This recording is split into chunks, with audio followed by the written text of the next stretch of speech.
We are all fans of the Three Musketeers, and today I get to meet two of South Africa's very own musketeers from the South African fencing team.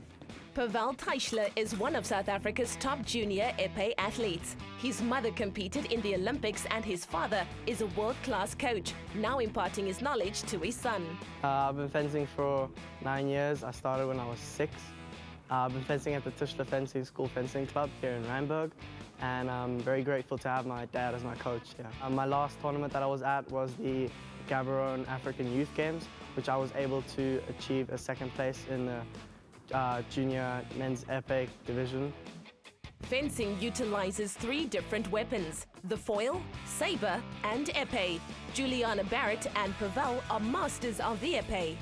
There are extra rules called right-of-way for the other 2 weapons, and so it's more about controlling the action, whereas an épée is just about getting the touch, which I liked, because it becomes very strategy-oriented. Your results can really fluctuate because since it's less rule-oriented, I guess, I could go in one day and beat a top fencer, or I could lose to someone who just started if I'm not on my game, which makes everything a little more exciting. You have to really focus on your mental game and your focus and your preparation, but it also gives you that hope when you go into an important match. Even if I'm only 19 and I'm fencing a person who's been fencing 10 years longer than I have, it's really exciting that, you know, if I focus and put the effort in, there's a chance. Juliana, the last time we caught up with you, you had just won bronze at the African Championships. This year you've gone one better, you've won silver. What was that like?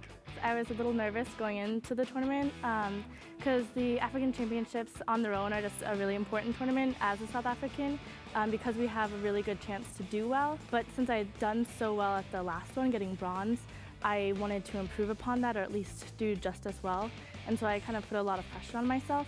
And to be able to do that well and not only do better but also see myself improve as a fencer with that result was just a great experience. And I believe you're the first person in 10 years to have achieved that. What does that mean for you and South Africa? It made me so proud. I think fencing definitely is one of those sports that needs to grow even more in South Africa, and being only the 2nd person to do that well in so long is kind of an example of that. I think on one hand it shows the problem that we need to develop fencing more, but it also shows the hope that, you know, we're still growing, people can still do that well, and I hope I'm not just the 2nd, but I'm the 2nd of many more to come. The World Championships are just around the corner. What are you doing in preparation? Well, I'm actually going to see my coach in New York. He's been with me since I started, basically, so for the past 10 years. He knows me as a fencer in and out, and I think he's the one who can help me learn from the mistakes I made at the past 2 tournaments and get the results I want to in Kazan. So we're just going to be looking at my fencing and what I learned and what I need to work on. Although only 19 years old, Juliana will represent Team South Africa at the Senior World Championships in Russia later this month. Our reporter Brett took the opportunity to learn from one of the country's best. Okay, so we're just gonna do some basic footwork.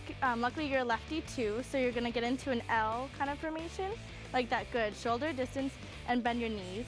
And then we're just gonna do an advance. So you're gonna start with your front foot forward and finish with your back foot. So you're back into the first starting position, which we call en garde, like you said before, or a fencing position. And then we're just gonna have you do one attack. So you're gonna extend your arm, lift your toe up, and go into a lunge. And then we recover. Nice job. It's really impressive to see these youngsters do so well on the international stage.